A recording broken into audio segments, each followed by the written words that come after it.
Hey, thanks for joining. I'm your host, Chris Gennaro. Today we have Cardinal Ruin. How you guys doing? Good, man. Good, man. Thanks for having us on.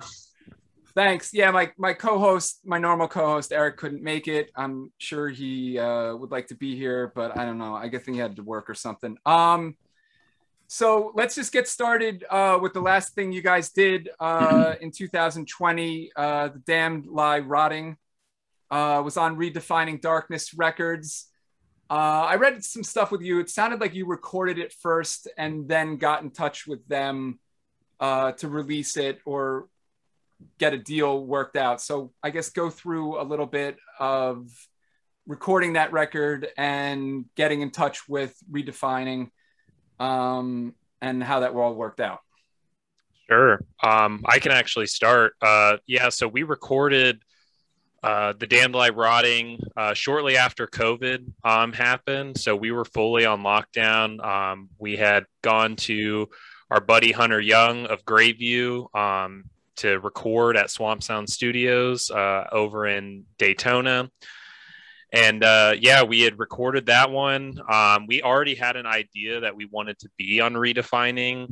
We've all been huge fans of Redefining Darkness for quite a bit of time now, and thought that a lot of their sound and sort of some of the bands that are on that label were just really reflective of what we wanted to be a part of. And shortly after that record, or the EP rather, came out, we sent it over to Thomas, and he really liked what he heard, and we were able to work out a deal to put it out through him. Cool. And Graveview has something out on that label as well, correct?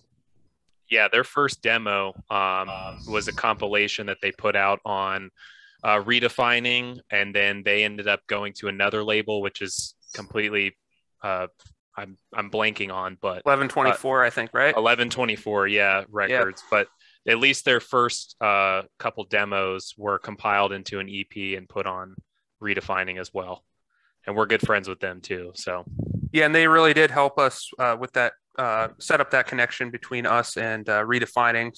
So specifically Thomas, because they had worked with them in the past. So when we recorded with them, that was just a great opportunity for us to connect and be like, hey, we want to get this out. Like, we really like Redefining, that sort of thing. So because they'd worked with them in the past, it was like, it just worked out perfectly. So cool. And speaking about combining things, you guys also had two EPs that you ended up combining and then combined the titles too in a funny way that was interesting.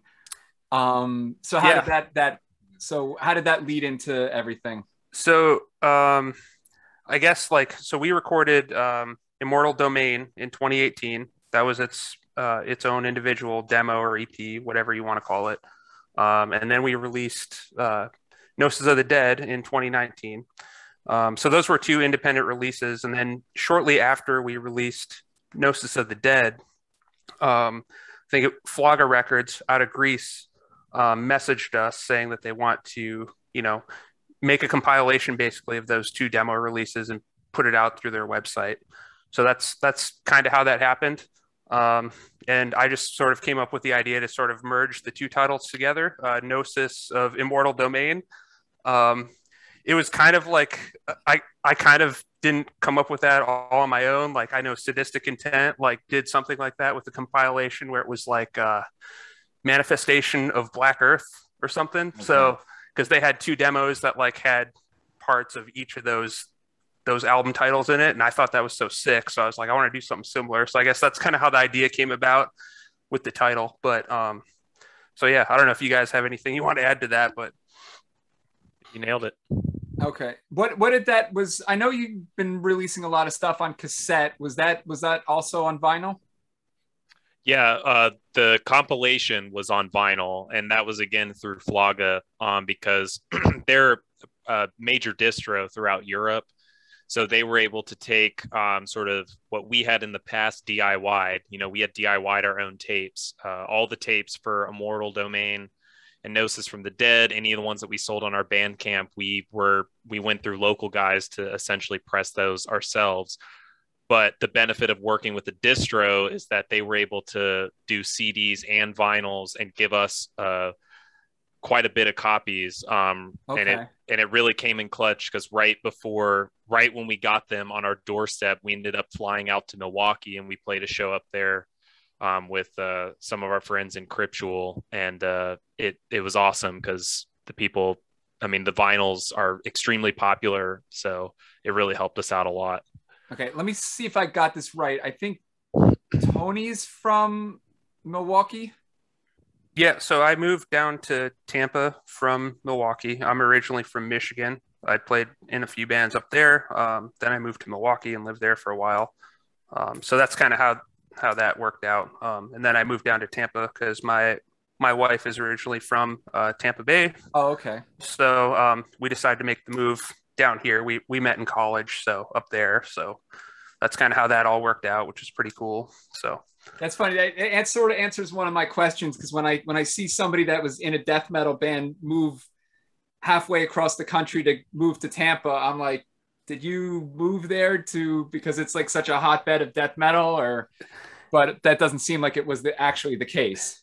No, not at all. Actually, I've visited here quite a few times, before we made the move, and obviously because she's from here and stuff like that. But to be honest with you, like Tampa's not so much of a hotbed for death metal anymore. I mean, there's a lot of killer bands in Tampa, I guess, that are still playing, but it's not like it was 30 years ago or whatever. Okay.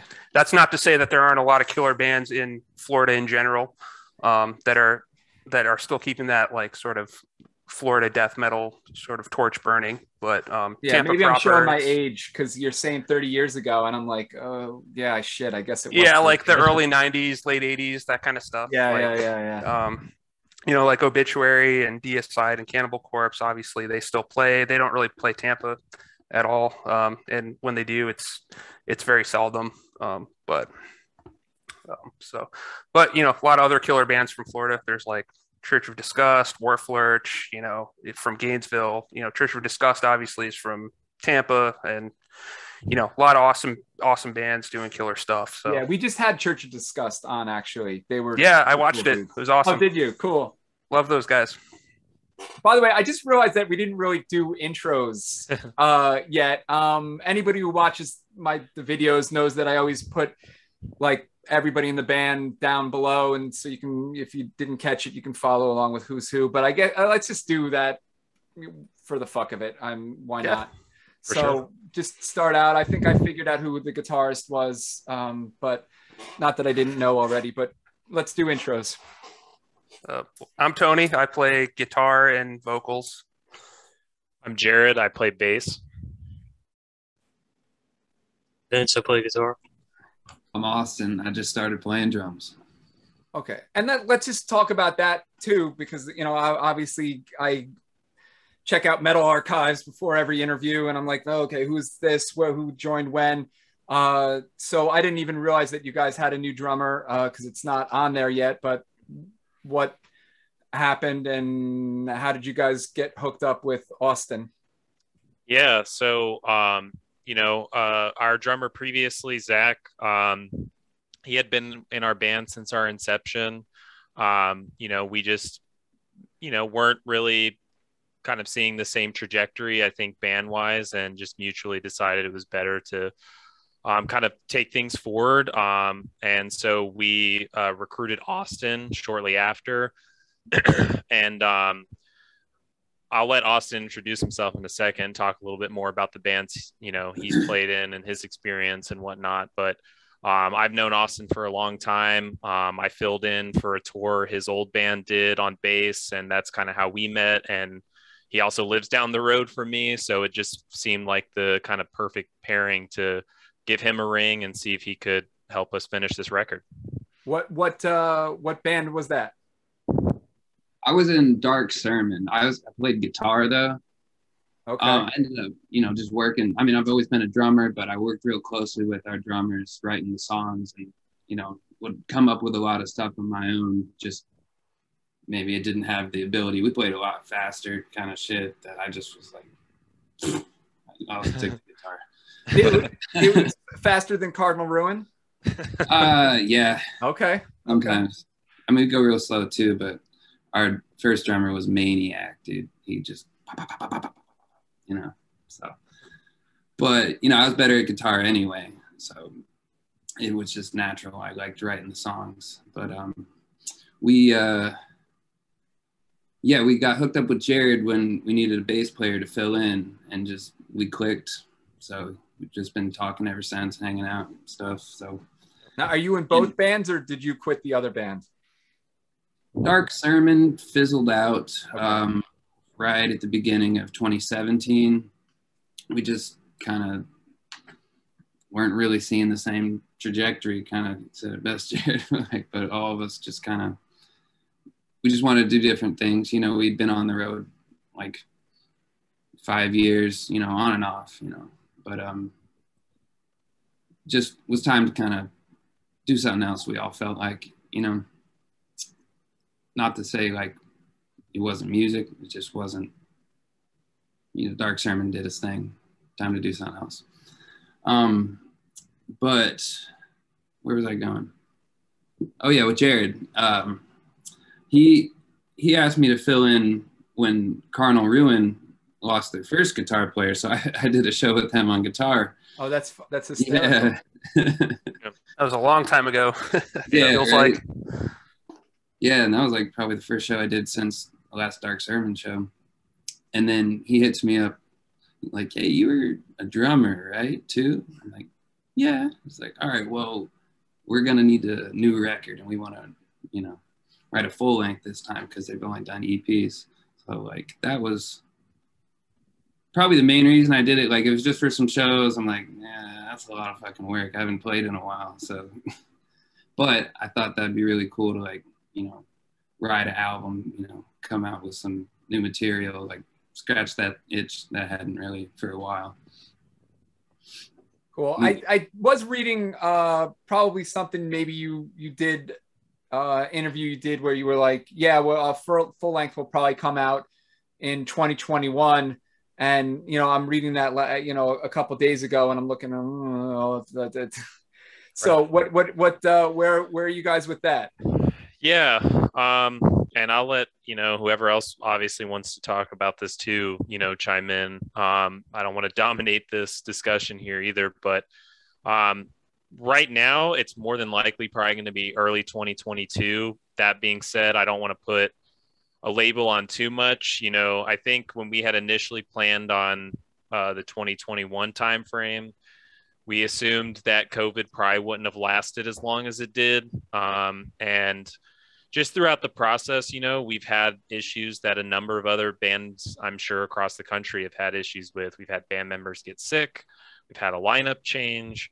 We've had to continue the writing process. We've had to make some pretty tough calls in terms of not being able to play shows when we want to play shows, because it's more important that we focus on writing material that we're stoked on. And thus far, you know, everything that we've been writing is, you know, just, to me at least, I would assume the other guys would agree, is kind of light years ahead of where we've been as a band. And you know, it's getting wrapped up, but there's still some other steps ahead. So I would probably say that early 2022 timeframe is probably where we're shooting for. And how many songs are you guys doing? We're gonna do so we're planning on doing, you know, eight to nine tracks. I'd say the full length is probably 85 to 90% finished with the writing process.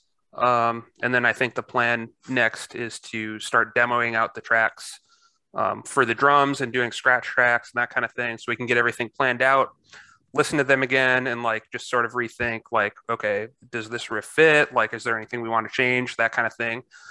And then after that's done, I think we're gonna be safe to actually start tracking for real. So, but yeah, it's going great. I think the stuff we've been writing, like Jared said, has been some of our strongest material to date. And you know, we haven't stopped writing since the Damn Lie Rotting came out at all.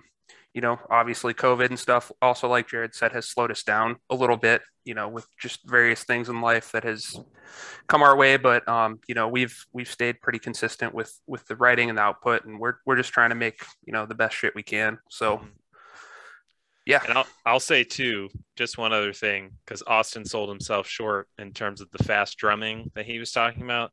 These new ones got some fast fucking drumming on them. Okay. So have no fear.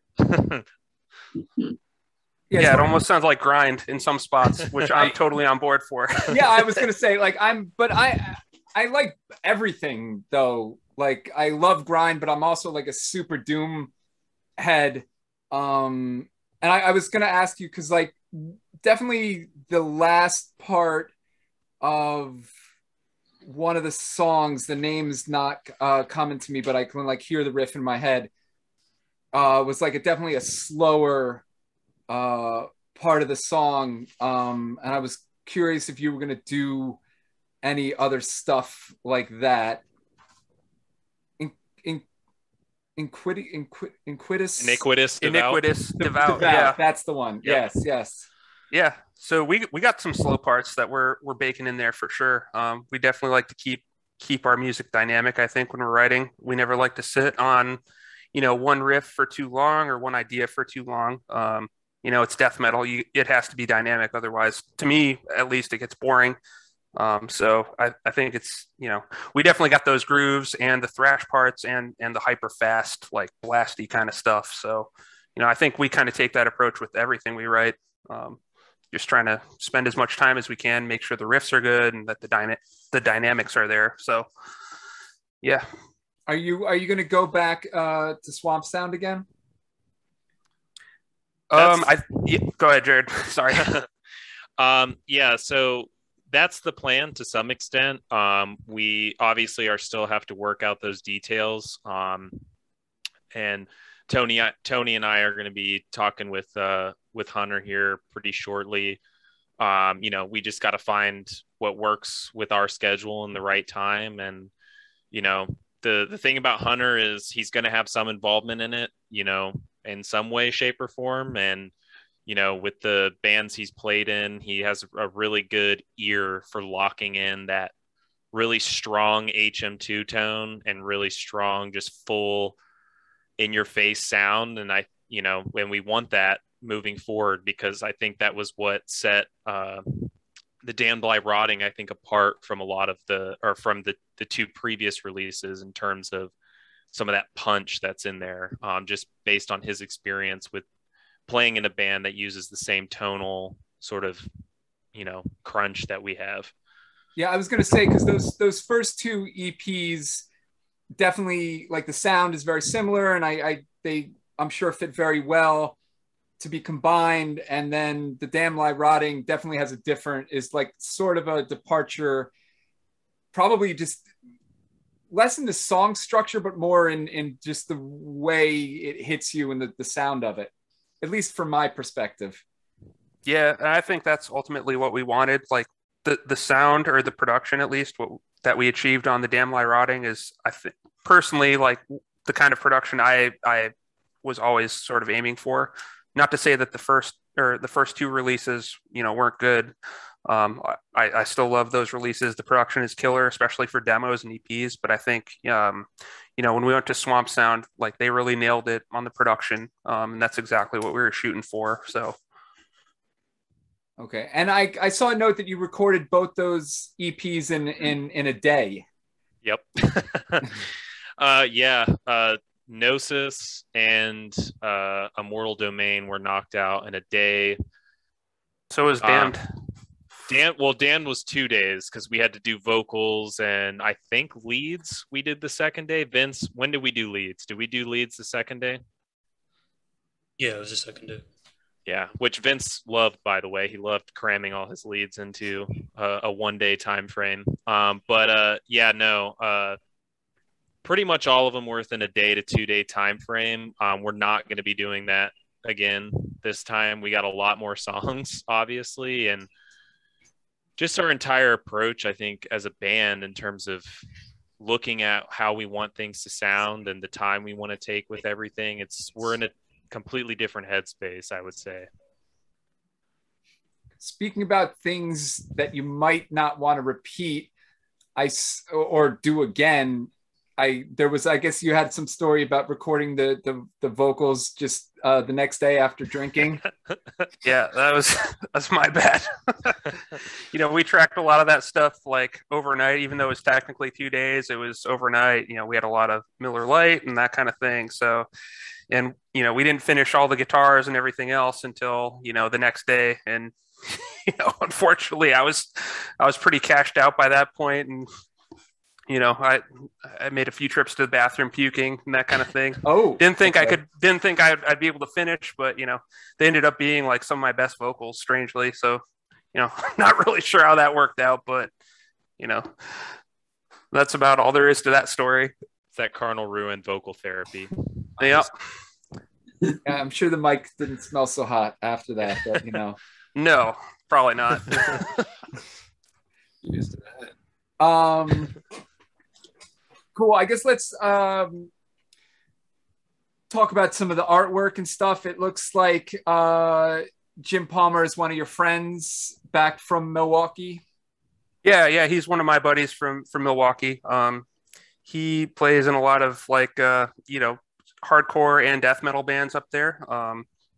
So he was in a band called Scathe, which is like kind of a D-beat crust kind of band, kind of similar to like Discharge and like Martyrdom and like Anti-Cymex and that kind of thing. And then he's also in my old band Cryptual, which is a death metal band I started when I was living in Milwaukee. So after I moved from Milwaukee, he joined in on bass and that kind of thing. And I was playing guitar up there, so we never actually played in Cryptual together. But that's funny.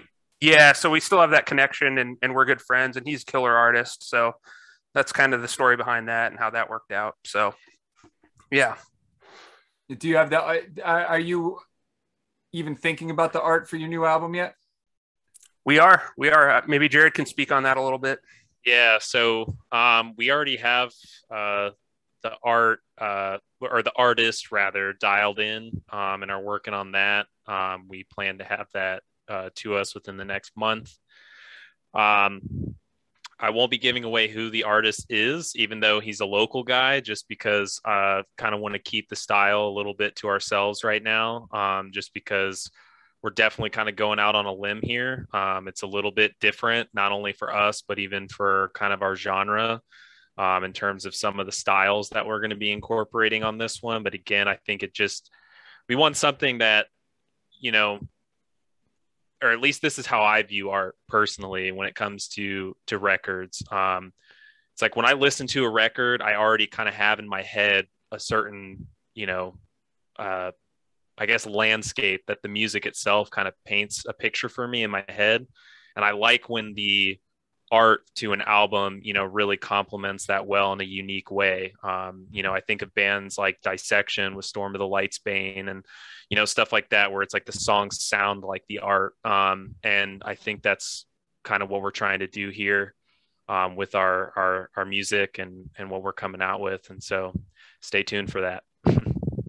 Cool. And yeah, I think I saw some interview maybe with you, Tony, where you were talking about that guy Paulo and a couple of the other artists that you like. So it seems like you follow the sort of death metal art scene also. I try to. I mean, I like Paolo Giardi. I think that's how you say his name. And also obviously Mark Riddick is killer. So that's about the extent of my knowledge though when it comes to like death metal artists. And then aside from that, it's like whatever I see on Instagram that I think is cool.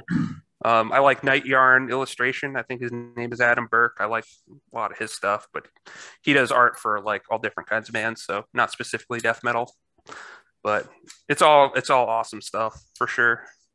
Yeah, I definitely missed that back in the day, checking out album covers. Now I'm all digital and you don't get that as much, but and then I know you're a comic book guy, so yeah. A lot of those guys, especially like Dave McKeon, ended up doing like a ton of album covers, which was really cool for a little while. Yeah, really cool stuff. The comic book artwork world is like, I treat that as sort of a separate world from the metal artist world, I guess. Like there's a little crossover there. There could be. I can't imagine that Dave McKean listens to metal, yet he's done probably, like 2 dozen album covers. Yeah. Which is kind of weird, but whatever. I mean, yeah, whatever looks brutal and awesome and fits the sound, that's what it's about at the end of the day, right? So I would love to see like Mike Mignola, who did like Hellboy and stuff, do a death metal album cover. Actually, I think one band did a Mike Mignola, however you say his name, album cover. I can't remember what they were. Dead Goats, I think they're called. Kind of like an HM2, like Swedish kind of D-beat punk band. I have to look that up. I can't remember, but it definitely is him. I could tell. So, or somebody trying to be him. That happens a lot too, where you're like, oh, is that what's his name? And then you look at the signature and you're like, oh, it's not. That's weird. But yeah, it could be. I'm gonna look it up. I'm curious now. I was also you ran a metal radio station at some point. I was one of the reasons that I'm always, or Eric always needs to come in and save me sometimes, is he's got he's much more of an encyclopedia of older obscure metal than I am. Because I had my heyday and always listened to metal, but not to the extent that he does. And so Sure. I figured that you were going to be throwing out some crazy obscure stuff. Well, I listen to a lot of stuff for sure. Sometimes it's like I listen to so much stuff I can't even remember what I listened to earlier in the day. But I did do a metal or extreme metal radio show when I was in college. So this was way back in like 2012, I guess, when I started. It was like just a student-run radio station at the college I went to up in Michigan, and they kind of had a long-standing history of having like these extreme metal shows every Tuesday. They called it like Thrash and Trash Tuesday. So when I went to that college, I like got trained in by one of the DJs there that did his show, and he showed me how everything works. And I eventually ended up taking his spot. And then he showed me their back catalog of like all the CDs and stuff they have that they play. Because they actually did, they would put CDs in an actual CD player to do their shows at the time. This is before like, they probably could have played them digitally, but they still did everything like using the CD player. So, and I went back there and it's literally like a whole wall of like all this awesome shit, like old school death metal, black metal, thrash metal, you name it. And it like went all the way back to like the 90s, where they have like promo copies of like Dismembers, like an ever flowing stream, like a promo copy when it like before it even hit like was released. And I was like, holy shit, like this is awesome. And that kind of turned me on to like even more extreme stuff. Like from then, like I just dug through that like whole wall of stuff and found a bunch of killer bands and bands I still listen to this day. So DJing at at a radio station was huge for me for sure. So yeah, I know. I think just the metal world has a debt of gratitude towards college radio stations in general, because I certainly, where I'm from in Jersey, like the only station that was playing, or one of two, was just all metal all day long, usually, except for like Sunday where they played Catholic stuff. It was very, very odd. Nice. Yeah. And, every once in a while people would like, it was WSOU, and people would like, you'd hear like people would protest outside, and you'd be like, they've been a metal radio station for 30, 40 years. It's not going to change anytime soon. So right. Why are you bothering with this? Like you just woke up one day and figured out that your Christian school has a metal radio station. It's very odd. Yeah. Oh man, that's hilarious. So I guess let's talk. I mean, why don't we talk about some Tampa? You said that you mentioned Church of Disgust. I love those guys. What are some other bands that you've played with, or that you want to recommend to people, that stuff that they might not know from that area? Oh yeah, definitely the Absence. I forgot to mention them. They're killer. Yeah. Killer melodic death metal. I don't know, Jared, if you can think of anyone else. Yeah, I mean, even just in Florida in general, like I would say, like obviously we have the Absence here. we have some of those guys actually, along with Terry Butler from Obituary, just put out a record under their new band, In Human Condition. Some of the guys in Tallahassee in a band called Flesh Driver. They're really awesome. They're also on Redefining.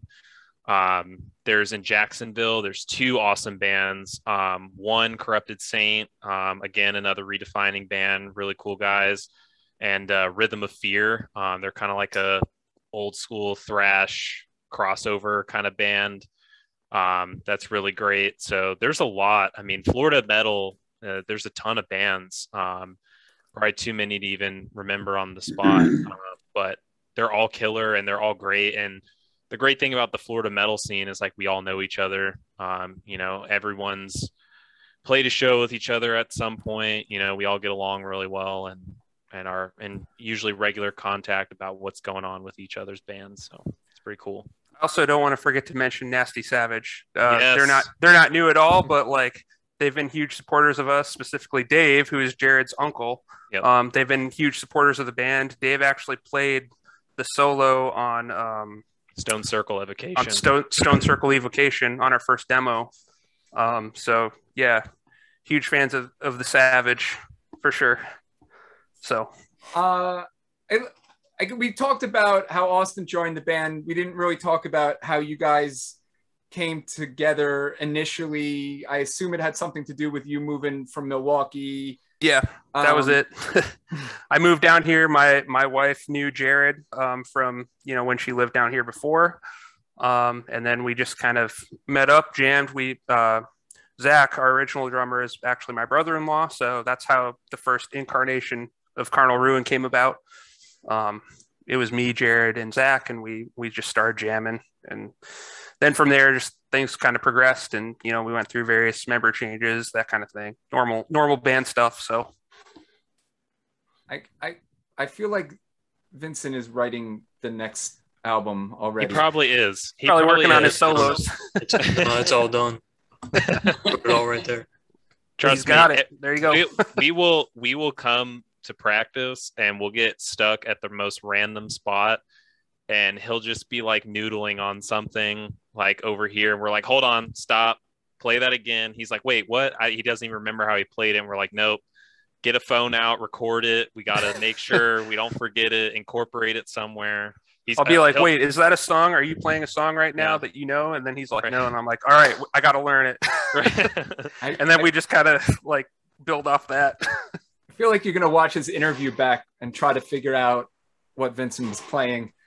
Yeah. Going to turn the volume up on my headset. Yeah. He, no joke, has probably been writing the solos for this record right while we've been doing this interview. That will be a first. And I think that's hysterical. Yeah, you know, it's funny. Having played in bands, you know, before all this technology, I wish I had video of us playing stuff so I could remember how to do things. And you don't think at the time to record yourself playing stuff or writing everything down in tablature. But you know, now that I'm an old man, it's like the memory. I mean, my memory wasn't great back then, and now it's like shot to shit. So do you guys ever think about doing like playthrough videos or anything like that? I mean, we do. I mean, currently how it is at practice is we do try and, you know, record every now and then.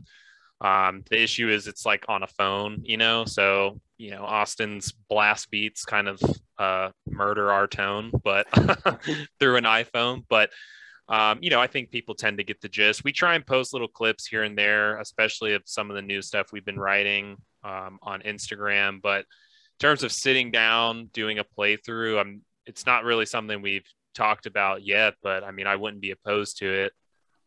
Just would want it to be definitely HD and sound pretty good.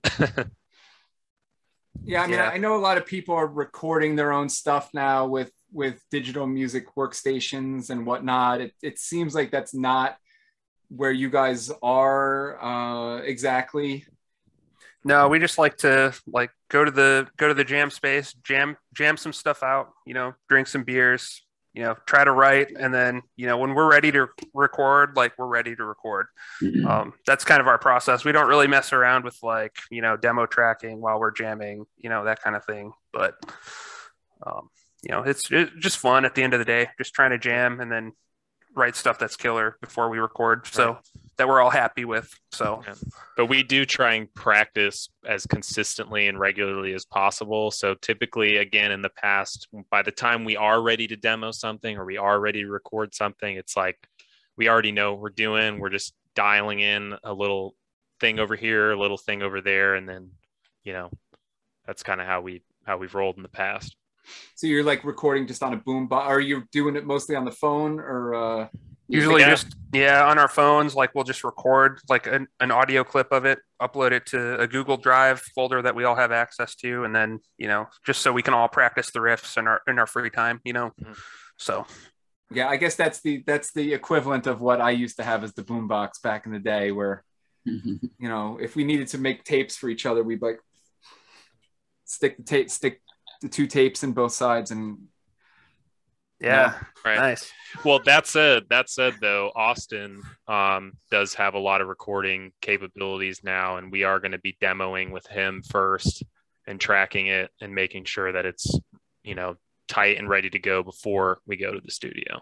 So it's been nice bringing him on for that. It's funny. One thing Eric always gives me crap about is when I tell bands how cool it is that their records are on Bandcamp for name your own price. And I'm like, everybody should, there's no excuse not to check it out. Like you can literally fucking download it for like 5 cents. Like what are you waiting for? And he'll be like, no, people got to pay for stuff and support artists. And I'm like, yeah, they do, but they're not hooked into $12 for a record. They can throw a band $1 or $2 or $3 and not feel like they're gonna break themselves by downloading 10 demos or 10 records in a day. Right. Yeah, and the way we see it is like people can stream that stuff for free just as easily as if they were to stream it through our Bandcamp or whatever. So just put it for free, like that's fine. I personally don't care. It's all about fun at the end of the day. But and then if people do want to support us, that's awesome. We have a bunch of merch as well that if people want to support us that way, they're welcome to do so. But I can't really justify making someone pay $10 for something that we've written that they could just as easily stream on YouTube or, through Spotify or whatever platform you can think of. So, that's my prerogative on it anyhow. So yeah, no, that's cool. And I do. Yeah, I mean, for me, because I'm all digital now, and I know everybody loves their cassettes and their vinyl and stuff. I'm personally more into T-shirts, just because that's where I choose to support bands and stuff, and and then I can look cool when I go to the local hockey game or whatnot. Yeah, for sure. And and when I see, when I'm at a hockey game and I see somebody wearing a death metal T-shirt, I can, fuck, oh yeah, brother. Yeah, you're my brother, man. Another metalhead in the wild. Metalhead in the wild, exactly. Yeah, I do. I definitely. That's definitely like a nice thing to bond over, at least when you're waiting for the puck to drop. My kids all into youth sports and stuff, so I'm always at youth hockey games. Nice. Whatever. Nice. Okay. I'm just trying to think. I'm looking over my notes about other stuff. Sort of at the end, do you guys we talked about other bands in the scene. Are there any venues that you'd like to play? Any tours? Any shows that really stuck out as being particularly memorable that you want to talk about? I mean, I know for me, as far as like shows we've played in the past, obviously playing with Nasty Savage, we've played with them a couple times at the Brass Mug in Tampa, which I actually live right down the street from, have been awesome.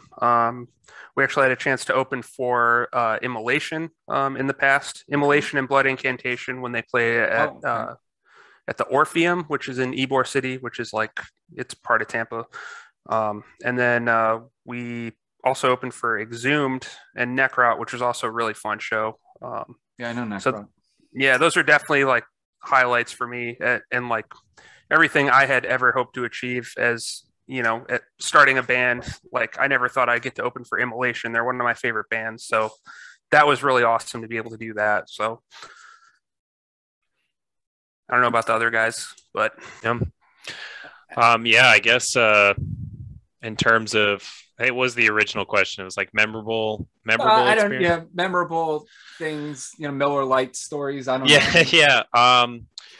Well, I mean, there's like so many. I think Milwaukee was a huge one because we kind of got to all pick up, myself, Vince, Zach at the time on drums. We're all like Florida natives, born and raised. And, we went up to Milwaukee where Tony was previously living and kind of where his scene was. And we got to play some shows there. And I mean, they just tore it up for us. Like they just welcomed us with open arms, and we sold more merch than we'd ever sold at any show, like ever. It was packed.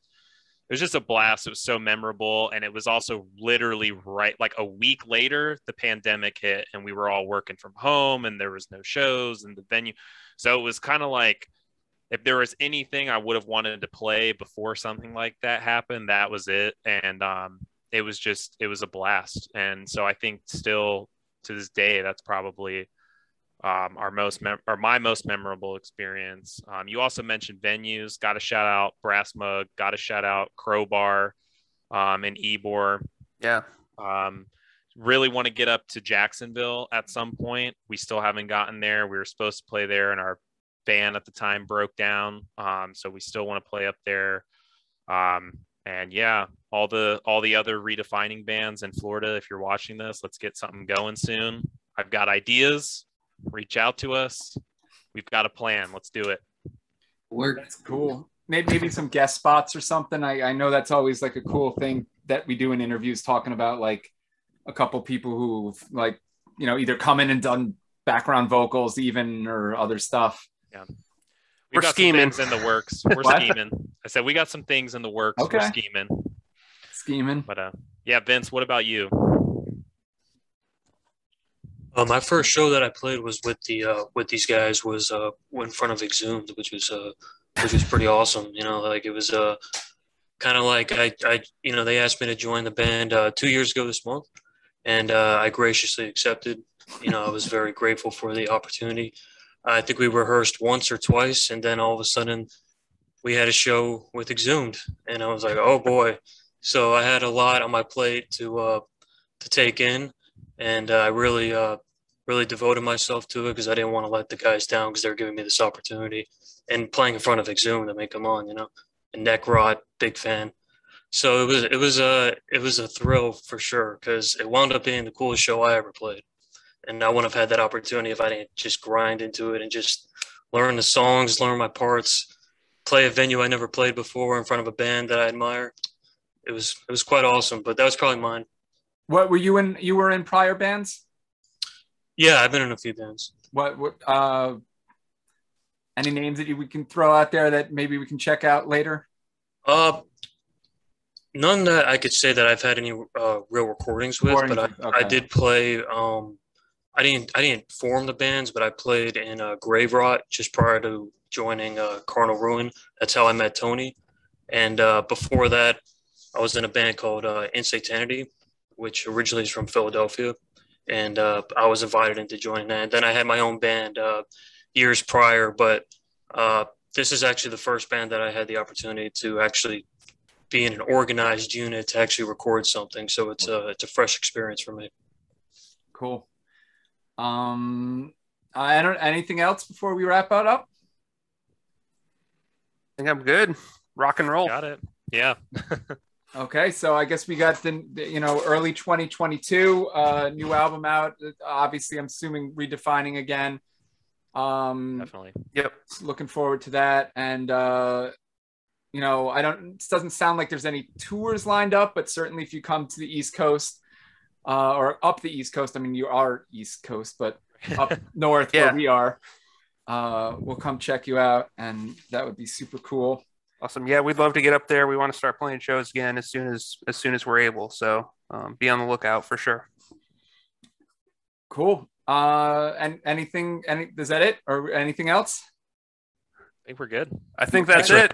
Thanks for having us on, man. Yeah, and thanks to all who are actually watching this. So yeah, no, we get, some people make it the whole way. Some people drop after 5 minutes. It's, but yeah, if they're willing to check it out. And I usually put the descriptions in the description, like a lot of the links and stuff, which I hope everybody is checking out and, discovering new music. If you don't already know some of the stuff we talked about, go take a listen, and that's it.